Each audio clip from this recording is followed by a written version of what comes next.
तुम एक काम कर सकती हो, तुम ना घर का पावर अपने भाई के नाम कर दो। रजिस्ट्री नाम करने को नहीं बोल रही हूँ।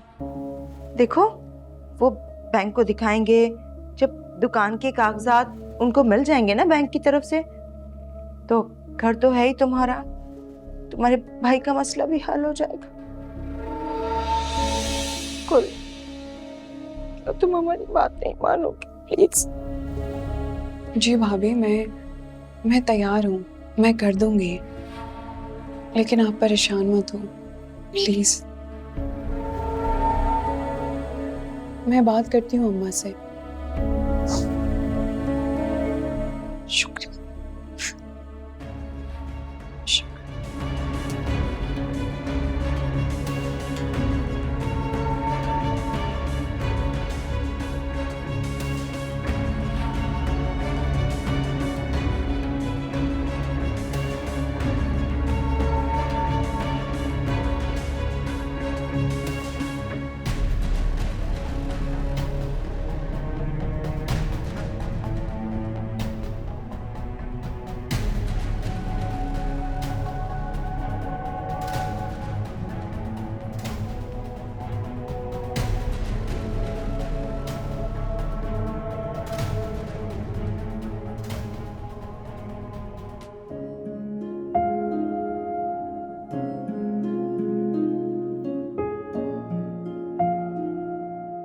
मैंने सोचा दोनों साथ चाय पीते हैं।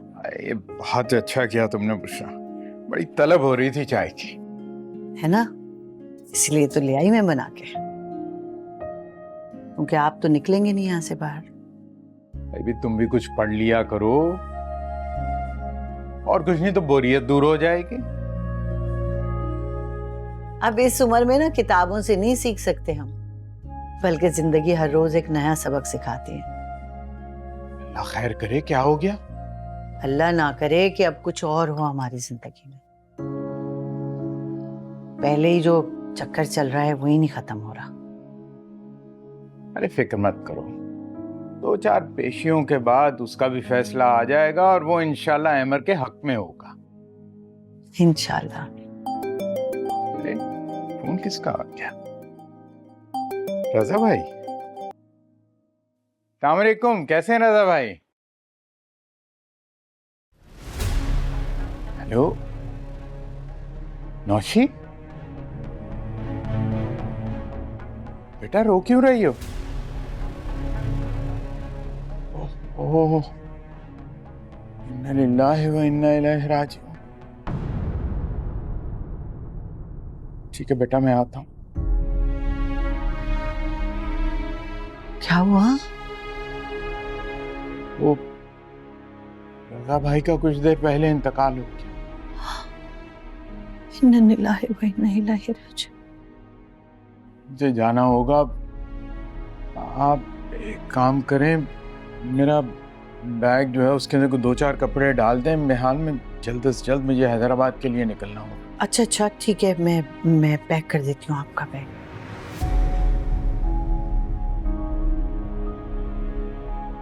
अल्लाहु अकबर।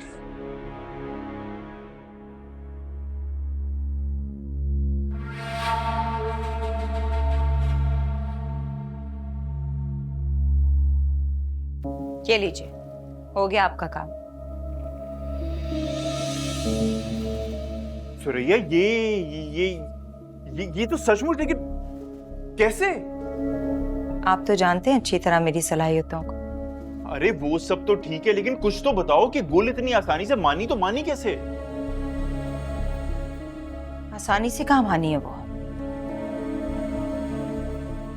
बड़े पापड़ बेलने पड़े मुझे, फिर जाके हाँ किया उसने। सुरैया, तुम्हारा बहुत बहुत बहुत बहुत शुक्रिया। तो परेशान हो गया था कि ये सब होगा तो कैसे होगा। आप बेफिक्र रहिए, इस घर से अब हमें कोई नहीं निकाल सकता, क्योंकि ये घर अब हमारा हो गया है।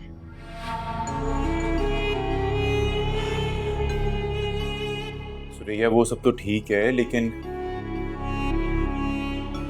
अभी भी एक टेंशन है जो हमारे सर पे मंडला रही है। अम्मा को पता लगा ना तो शदीद नाराज होंगी। हो जाए हमारी बला से। वो खुद तो अपनी जिंदगी जी चुकी हैं, और उनकी बेटी, उसका मुस्तकबिल तो महफूज है। बचे कौन? हम ही ख्वार हो रहे हैं ना। हमारा क्या मुस्तकबिल है? हाँ ये भी है। मैंने सोच लिया है, नफीस भाई या रईस भाई से कहती हूँ कि हमारे लिए कोई घर ढूंढे। वैसे ये घर अच्छी कीमत में चला जाएगा। अरे नहीं सुरैया, ये नहीं हो सकता। अम्मा कभी नहीं मानेगी। अब्बा के हवाले से बहुत सी यादें हैं उनकी जो उस घर से वाबस्ता हैं। फिलहाल हमें सब्र ही करना होगा। मैं नहीं करूंगी अब सब्र। क्यों करूं सब्र? आपकी अम्मी को तो जरा सा भी एहसास नहीं है आपका। अरे इकलौते बेटे हैं आप उनके। जो कुछ भी है ना उनके पास, सिर्फ अपनी बेटी को ही देना है उनको। अरे फिर भी गुल ने तो हमारा ख्याल किया ना, हमारा एहसास किया, यही काफी है। वो भी मेरे रोने धोने पर, वरना बिल्कुल आपकी अम्मी जैसी है वो। अरे सुरैया जो भी है, एंड में फायदा तो हमारा ही हुआ ना। अच्छा एक काम करो, हीरे जाके इसको संभाल के रख दो, ठीक है?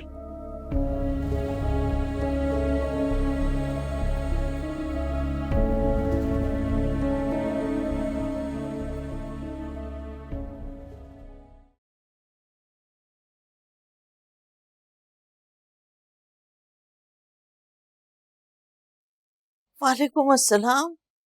ये क्या किया तुमने गुल? तुमने घर के कागजात नोमी को दे दिए? और आपसे ये सब कुछ किसने कहा? जिसने भी कहा, मुझे तुम ये बताओ कि तुमने मुख्तार नामे के कागजात पे दस्तखत क्यों किए? लेकिन अम्मा, मैंने आपसे पहले भी कहा था कि मुझे उस घर में कोई इंटरेस्ट नहीं है। हाँ, सिर्फ इतना कि उस घर में हमारी यादें हैं, अब्बा की यादें हैं, और फिर आपका शफीक वजूद भी उस घर में है। और ना ही मुझे उस घर में से पहले हिस्सा चाहिए था और ना अब। बहुत गलत किया तुमने गुल, बहुत गलत किया। मैंने तो तुम्हें हमेशा ये सिखाया है बेटा कि अपना हक छोड़ो नहीं और किसी का हक छीनो नहीं। तुमने इतनी आसानी से अपना हिस्सा छोड़ दिया। और ये भी आप ही कहा करती थी कि ऐसी जीत का कोई फायदा नहीं है जिससे आप अपनों को खो दें। इससे बेहतर तो हार है। मैं तुम्हें कैसे समझाऊं गुल, लेकिन शायद इस वक्त तुम समझोगी भी नहीं। अम्मा, मैं कुछ नहीं समझना चाहती। मैं सिर्फ इतना जानती हूँ कि इस वक्त भाई के हालात ठीक नहीं है और उन्हें इसकी ज्यादा जरूरत है। अच्छा, अगर तुम्हें लगता है कि तुमने ठीक फैसला किया है तो ठीक है, मुझे कोई इतराज नहीं। और अम्मा, मुझे पूरा यकीन है इस छोटे से अमल को करने के बाद भाई के दिल में जो कदूरत हमारे लिए है वो खत्म हो जाएगी। उन्हें यकीन हो जाएगा कि हम उनसे प्यार करते हैं, उनका साथ देते हैं। कुछ फराइज उसके लिए भी छोड़ दो गुल। सब कुछ तुम अकेले नहीं कर सकती। पहले तुमने उसके इसरार करने पर, जिद करने पर शादी कर ली, और अब तुम अपने हिस्से से भी दस्तबरदार हो गई। लेकिन अम्मा, मैं खुश हूँ अल्हम्दुलिल्लाह। और तो और सबसे बड़ी बात यह है कि मेरा ज़मीर मुतमईन है। और फिर आपको पता है, आपको पता है आप अब नानी बनने वाली है। सच? या अल्लाह तेरा शुक्र, या अल्लाह तेरा शुक्र। अम्मा, अपना ख्याल रखिएगा। बाद में बात करती हूँ। खुदा हाफिज।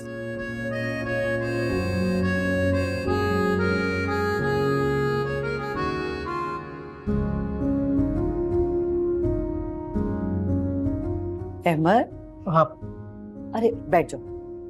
आज ज्यादा ही देर नहीं लगा दी तुमने आने में? जी अम्मी, काम का लोड जरा ज्यादा है, देर से ही आया करूंगा। चलो, अल्लाह ताला तुम्हारे काम में बरकत दे। बेटा खाना लगाऊं? नहीं, अबू आ जाए नमाज पढ़ के तो इकट्ठे खा लेते। अरे मैं तो बताना ही भूल गई तुम्हें, तुम्हारे अब्बू तो हैदराबाद गए हुए हैं। खैरियत? वो तुम्हारे अंकल है ना, अंकल रजा, उनका इंतकाल हो गया है। बस नौशी का फोन आया, वो सुनते ही वो हैदराबाद निकल गए। इन्ना लिल्लाहि व इन्ना इलैहि राजिऊन। अभी 2 दिन पहले तो मुलाकात हुई थी उनसे। हाँ बेटा, बस यही जिंदगी है, किसी को क्या पता कल कौन है और कौन नहीं। हमें थोड़ी पता था कि कल वो हमारे साथ नहीं होंगे। खैर, मैं खाना लगा रही हूँ बेटा।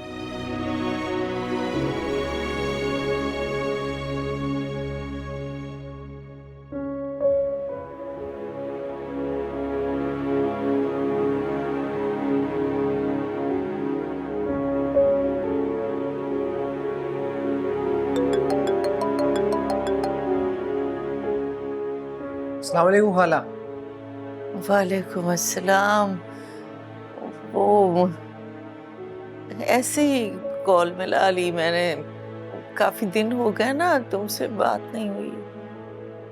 वैसे तो आप कॉल नहीं करती हैं, कोई बात है जो परेशान कर रही है आप?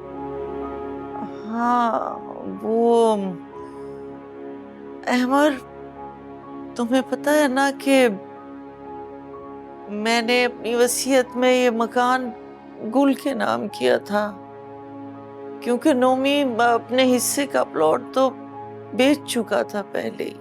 जी खाला जान, मुझे याद है, मेरे सामने ही तो बनी थी वो वसीयत। हाँ अहमर, लेकिन गुल अब इस मकान से भी दस्तबरदार हो गई है। उसने मुख्तारनामे के कागजात पे दस्तखत भी कर दिए। अच्छा, वो तो ऐसी ही है खाला जान, हमेशा दूसरों का सोचती है, अपना नहीं। क्या तुम्हें भी लगता है कि उसने ठीक किया है? खाला वो बहुत समझदार है, अगर उसने ऐसा किया है तो कुछ सोच समझ कर किया होगा। क्या आपको उसका फैसला पसंद नहीं आया? पता नहीं, बस यही उलझन तो सुलझ नहीं रही है, इसलिए तो तुम्हें फोन कर लिया था मैंने। खैर छोड़ो, मैंने तुम्हें भी उलझा दिया ना। तुम ये बताओ, तुम्हारी माँ कैसी है? कभी याद करती है क्या मुझे? यकीनन याद करती हूँ, वैसे भी दिल से दिल को राह होती। बिल्कुल, दिल को दिल से राह होती। तुम सुनाओ बेटा, काम कैसा चल रहा है तुम्हारा? अल्लाह का शुक्र है खाला, काम बहुत अच्छा जा रहा है। अल्लाह बहुत तरक्कियां दे तुम्हें, तुम्हारे रिस्क को कुशादा फरमाए। आमीन। अच्छा बेटा, अल्लाह हाफिज।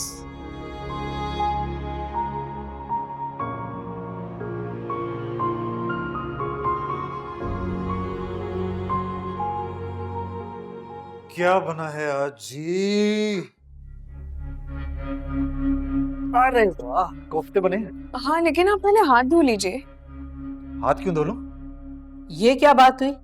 अरे वो तुम्हारा शौहर है, बच्चा नहीं कि जिसके सामने से खाना उठा लो कि अगर हाथ नहीं धोए तो खाना नहीं मिलेगा। अब्बू जान, लेकिन फिर भी तबीयत खराब हो जाती है ना, ये ऐसे ही खाना खाने बैठ जाते तो ना, आप हाथ धो लीजिए ना। अब तुम ये बताओगी उस्तानी साहिबा कि वो खाना कैसे खाए? तो शुरू से ऐसे ही खाना खाता है, आज तक तो बीमार नहीं हुआ। भाई भाभी बिल्कुल ठीक कह रही हैं, बात समझ लें उनकी। लो भाई, यक न शुद्ध दो शुद्ध। ओ भाई, तुम अपने घर को देखो, तुम्हारी बीवी सुबह से कमरे में ना बच्चे को लिए हुए दरवाजा बंद करके बैठी हुई है। ऐसा पहली बार थोड़ी हुआ है। भूख लगेगी या बोर होगी तो कमरे से आ जाएगी बाहर। और तू कुछ नहीं करेगा? मिट्टी का माधु बन के बैठा रहेगा? हाँ, बीवी चाहे सया करे या सफेद। आपकी हसरत ही रहेगी। क्या आप रईस से कहकर मुझे इस घर से निकलवा दें या फिर मार पड़वाएं? तुम्हारी तो हमेशा की आदत है कमरा बंद करके बैठने की। मैं तो इसलिए बोल रही हूँ, वो बच्चे का क्या कसूर है? उसे भी अंदर बंद करके बिठाया हुआ है तुमने। मेरा बेटा है, मेरी मर्जी। आप लोग लड़ाई बंद करके सुकून से खाना खा सकते हैं? नहीं, जब तक मुझे ये फैसला नहीं मिल जाता कि इस घर में मेरी हैसियत क्या है, तब तक ना मैं किसी से बात करूंगी और ना ही इन सब के साथ बैठकर खाना खाऊंगी। फिर तो ठीक है भाई, तुम रूठे हम छूटे, मर्जी है तुम्हारी, नहीं खाना नहीं खाओ। खड़ी मुंह क्या देख रही हो, चलो बाहर जाओ, निकलो, खाना नहीं दो, हमारे पेट में दर्द होगा, नजर लगाएगी। चल। बहुत मजे का वैसे।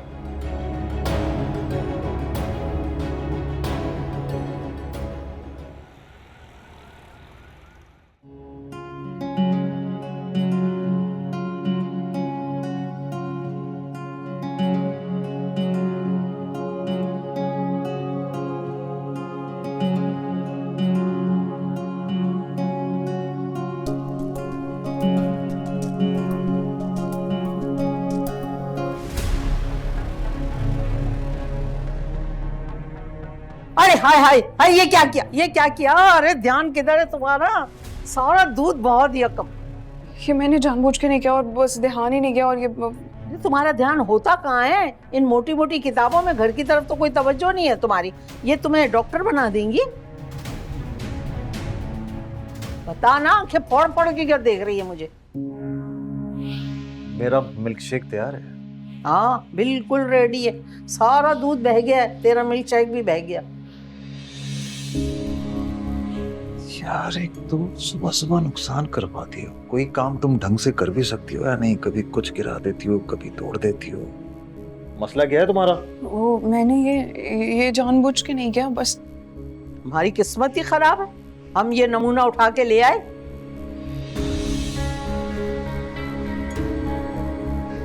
अच्छा मैं लेके आता हूँ। ले आ जल्दी से।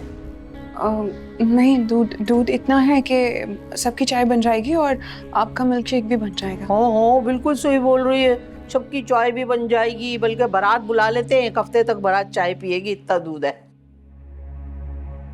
जाना, तू दूध ले आ और फ्रूट केक भी लाना, जल्दी से जा, चल ना। जी जी बता, तू तो अजीब टुन की तरह खड़ा हुआ है, निकल। जा रहा हूँ। और बात सुन, दूध पत्ती चाय बना मेरे लिए अच्छी कड़क, क्योंकि जो सर में दर्द हुआ है सिर्फ तेरी वजह से। हमारी तो किस्मत खराब हो गई, जिंदगी अजाब कर दी अल्लाह।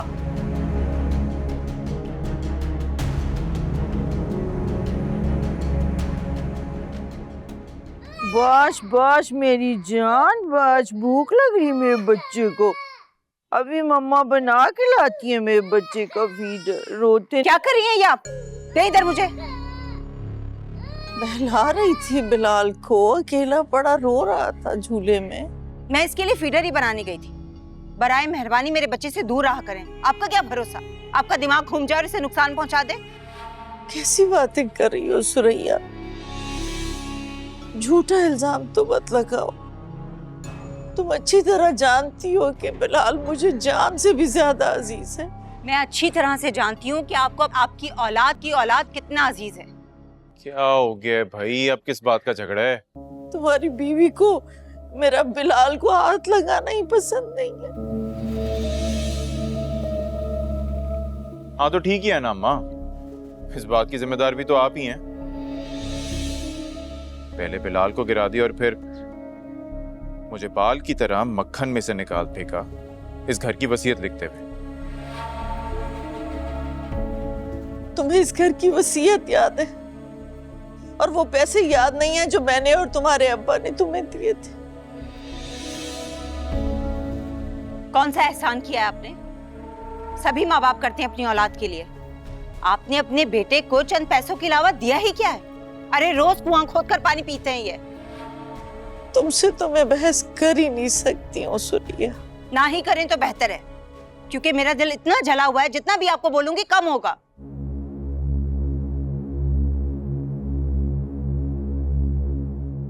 तुम कुछ नहीं बोलोगे? बस चुपचाप माँ को बेइज्जत होते देखते रहोगे? अम्मा साफ बात है, आपका सास बहू का आपसी मामला है, मैं क्या कह सकता हूं। और आपको मालूम है ना कितनी बड़बोली है ये, जो मुंह में आता है बोल देती है, दिल में कुछ नहीं रखती। तो आप भी बोल दिया करें।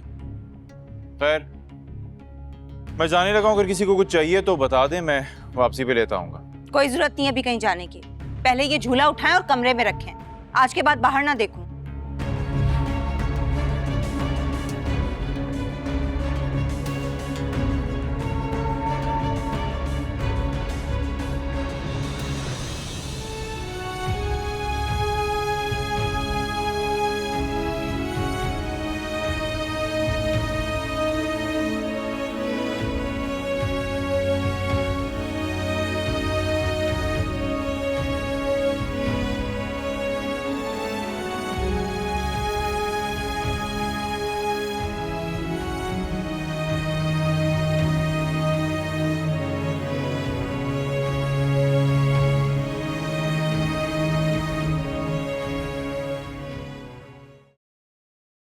बेगम साहिबा, ये इतनी सारी किताबें और वो भी बिल्कुल नई नई। अगर आप कहें तो मैं ये रद्दी वाले को बेच आऊं। अरे तू रद्दी वाले को भेज दे, काले चोर को दे दे, आग लगा दे, चूल्हे में डाल दे, बस ये खुराफात निकाल दे मेरे घर से। जी बेगम साहिबा। ये तो मेरी किताबें हैं। पता है मुझे। और आप ये क्या कर रही हैं? मैं तो ये रद्दी वाले को बेचने जा रही हूँ और मुझे तो बेगम साहिबा ने कहा है। हरगिज नहीं। आपको पता भी है ये मेरी कितनी कीमती किताब है। ये कोई रद्दी नहीं है। इन्हें जाकर वापस रखें और आप इन्हें कहीं नहीं ले जा सकती। क्यों नहीं ले जा सकती है? मेरे घर में इन किताबों की बिल्कुल जगह नहीं है जिसको पढ़ के इंसान बिल्कुल अपना होश हवास उड़ा दे। वो मैं जानती हूँ और मुझे पता है कि मैंने लापरवाही में आपका दिल दुखाया। मैं माजरत चाहती हूँ, लेकिन अब ऐसा नहीं होगा। वादा, मैं काम के टाइम काम करूंगी और बुक्स मेरी नहीं होंगी मेरे पास। नहीं बीबी नहीं, तुम हो आदि मुजरिम। 20 साल तुमने ये किताबें पढ़ी हैं, अभी भी उसे सीने से लगाए लगाए घूम रही हो। कहाँ सुधर रही हो तुम? फूफू, मैं आपसे वादा करती हूँ आपको कभी मेरी किताबें नहीं तंग करेंगी, बल्कि नजर ही नहीं आएंगी। मैं पूरा काम खत्म कर लूंगी, उसके बाद किताब पढ़ लिया कर। बस, बहुत बहस करती हो तुम। जब मैंने कह दिया ये किताबें यहाँ नहीं रहेंगी तो नहीं रहेंगी। तुम क्या मेरी शक्ल देख रहे हो? उठाओ, नहीं तो टक्कर मारो तुम्हारे सर पे। ले जाओ उधर से, फौरन ले जाओ।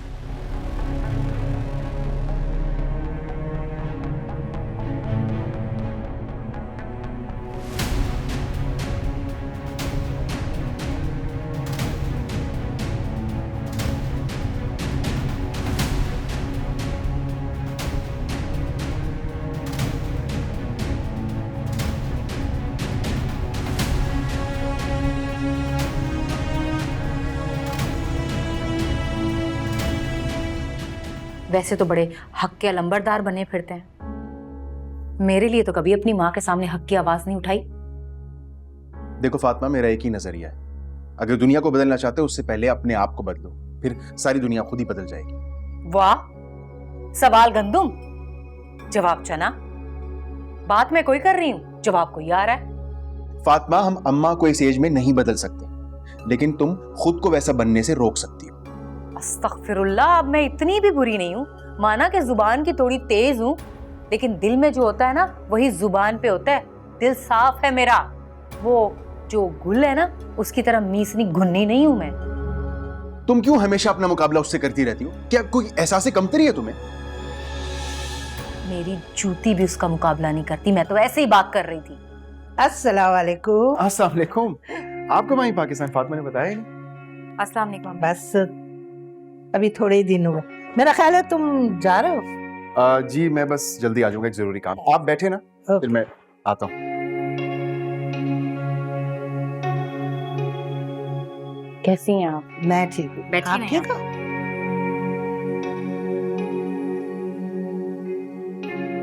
रमेश तो स्कूल गया होगा ना? हाँ, स्कूल ही चला गया। अच्छा है ना, इस चिड़ियाघर से थोड़ी देर बाहर ही रहे तो।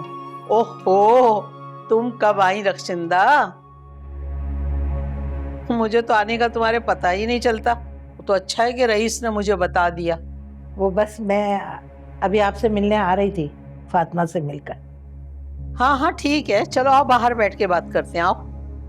बिल्कुल ठीक है, आप चले, मैं जरा फ्रेश होके आती हूँ। चलो ठीक है, ओके, आओ।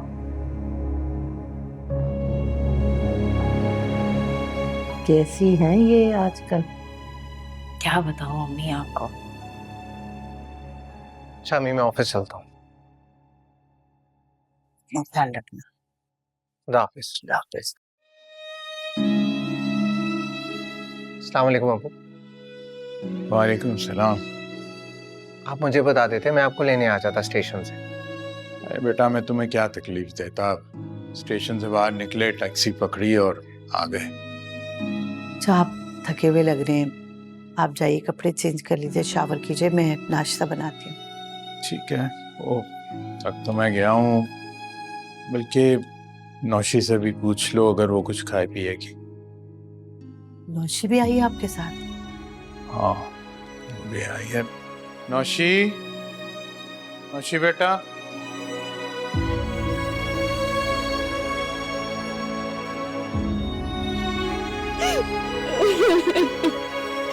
मेरे बाबा चले गए आंटी।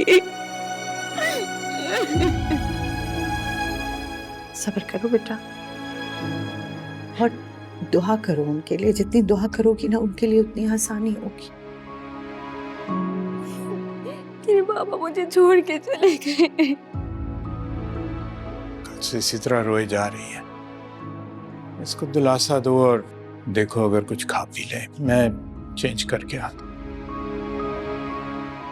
बैठो बेटा, बैठो।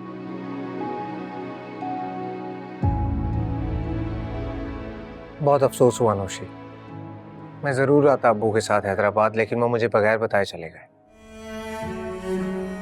खैर, मैं शाम को मिलता हूँ तुमसे।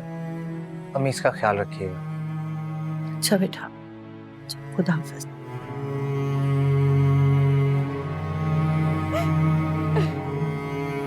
चुप हो जाओ बेटा, सब्र करो बस। मुझे पता है तुम तकलीफ में हो बहुत, और सफर से थकी भी हो। मैं तुम्हारे लिए चाय बनाती हूँ और कुछ खाने के लिए लाती हूँ। हाँ,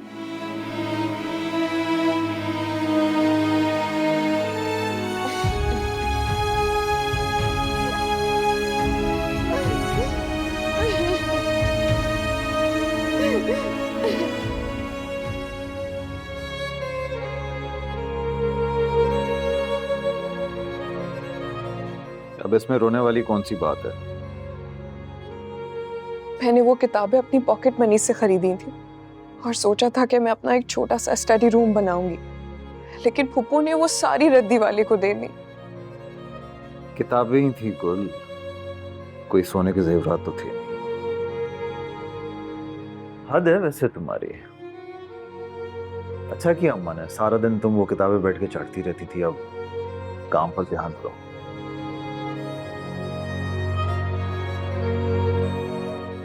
आप मुझे मेरी अम्मा के घर ड्रॉप कर देंगे प्लीज?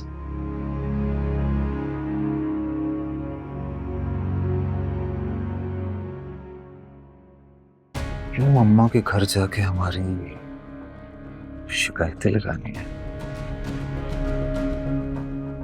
वैसे तो तुम्हें किचन के तेल मसाले चढ़ते हैं, अम्मा के घर जाते पर पेट्रोल नहीं चढ़ेगा। चढ़ेगा ना? मेरे बहाने हैं बस फरार होने के। घर में बैठो और अपना दिल लगाओ, समझी तुम?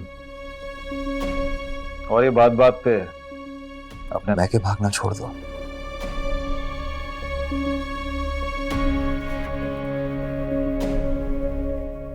समझी तुम?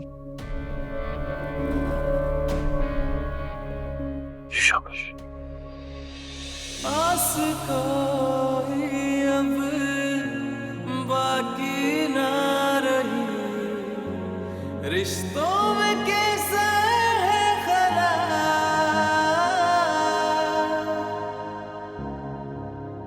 जख्म दिए जो अपनों ने दिल पे मेरे, बदली है जाने क्यों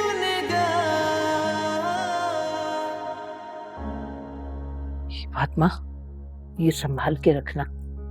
बड़ी मुश्किल से मिली है ये दवाई, किसी को पता ना चले। आप बेफिक्र हो जाएं, इसके बारे में किसी को नहीं पता चलेगा। देखो फातिमा, पिछली बार भी ये दवाई लेने में बड़ी मुश्किल हुई थी और फिर तुम्हारी तबीयत भी खराब हो गई थी ना। लेकिन इस बार ये दवाई मैंने अपने लिए नहीं मंगवाई, गुल के लिए मंगवाई है। प्रेग्नेंट है वो। ये उसका तो पहला बच्चा है, क्या वो नहीं चाहती कि इतने जल्दी उसका बच्चा हो? मैं नहीं चाहती कि उसका बच्चा पैदा हो। अरे दिमाग खराब हो गया है तेरा। ला ये दवाई वापस कर मुझे। अगर मुझे पहले पता होता ना कि तेरा ये मंसूबा है तो मैं कभी ना लाती ये दवाई। अम्मी, आप मेरी बात को समझने की कोशिश करें। ना भाई ना, मेरा दिल मुतमईन नहीं है। ये दवाई मैं गुल को इस तरीके से दूंगी कि अगर कुछ भी उल्टा सीधा होगा ना तो सब गुल पे आएगा। लेकिन तू क्यों नहीं चाहती कि नफीस के यहाँ कोई बच्चा हो? पूरा घर मेरे शौहर को लूट लूट के खा रहा है। सुरैया की शादी का भी हमें कोई फायदा नहीं है। उसका जो ससुराल है ना, हमारे ही दिए पे पल रहा है। अब अगर गुल का बच्चा आ गया ना तो जायदाद में हिस्सेदार बन जाएगा, जो कि मैं कभी नहीं चाहती। मेरा बेचारा शौहर बड़ी मेहनत करता है और ये जितना कुछ भी है ना, सब मेरे बेटे का है। अरे वो सब तो ठीक है, लेकिन अगर किसी को भनक पड़ गई तो फिर तेरे साथ क्या होगा पता है ना? कुछ भी नहीं होगा। बहुत जल्द आपको खबर मिलेगी कि इस जायदाद का इकलौता वारिस सिर्फ और सिर्फ मेरा बेटा है और कोई नहीं।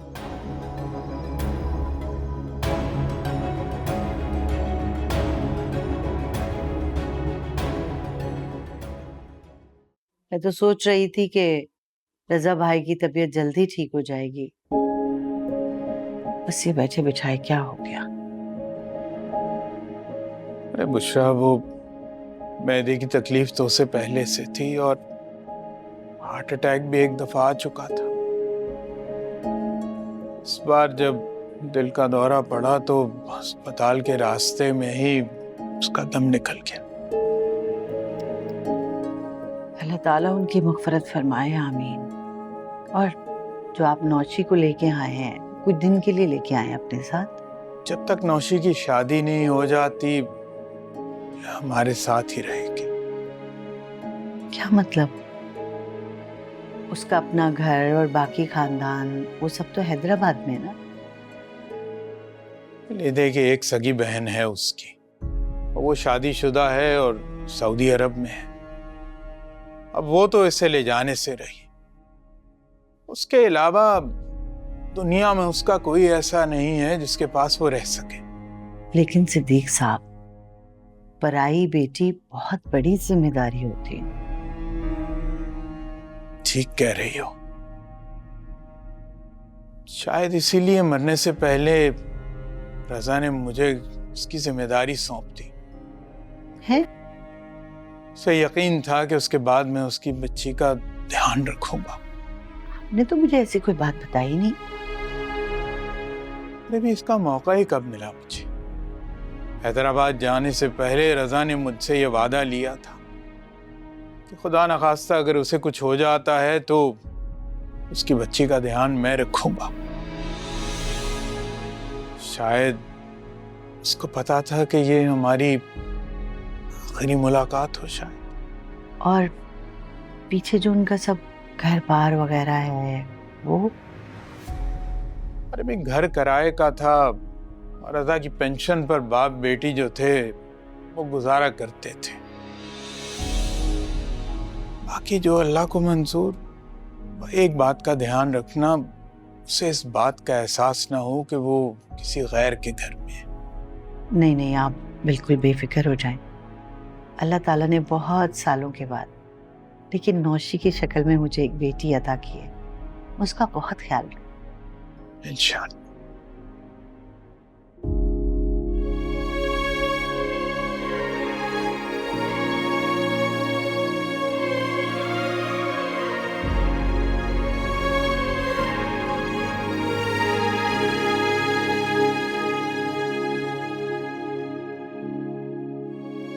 है अल्लाह, अब तक तुम किताबों का शौक बना रही हो, बस कर दो अभी टेस्ट पे बहाना है।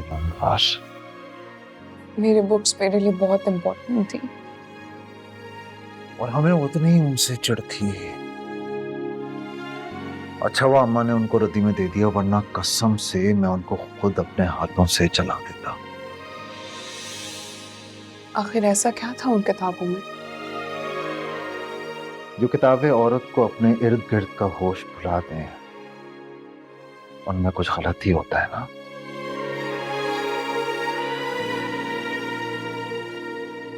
खैर छोड़ो इन बातों को, मुझे ये बताओ कि कब पता चलता है लड़का है या लड़की? किस हिसाब किताब में पड़ गई तुम? जो पूछा है उसका जवाब दो। मुझे नहीं पता। अच्छा,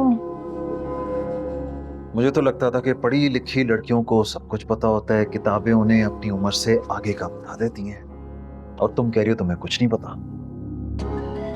मुझे वाकई नहीं पता। तो पता कराओ ना, मालूम करो। बात सुनो मेरी, मुझे बेटा ही चाहिए, ये बात तुम अपने ज़हन में बिठा लो। लेकिन ये मेरे हाथ में नहीं है। अम्मा तो कहती हैं लड़का या लड़की पैदा करना औरत के हाथ में होता है, इसलिए मुझे बेटा ही चाहिए।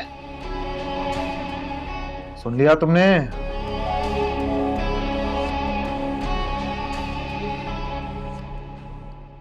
सुन लिया। आस कोई अब बाकी ना रही, रिश्तों में कैसा है खला,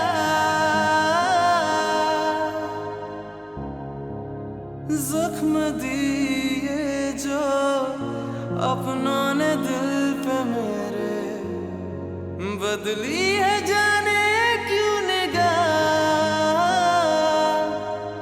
जिंदगी का हुआ है कठिन रास्ता, क्या करूं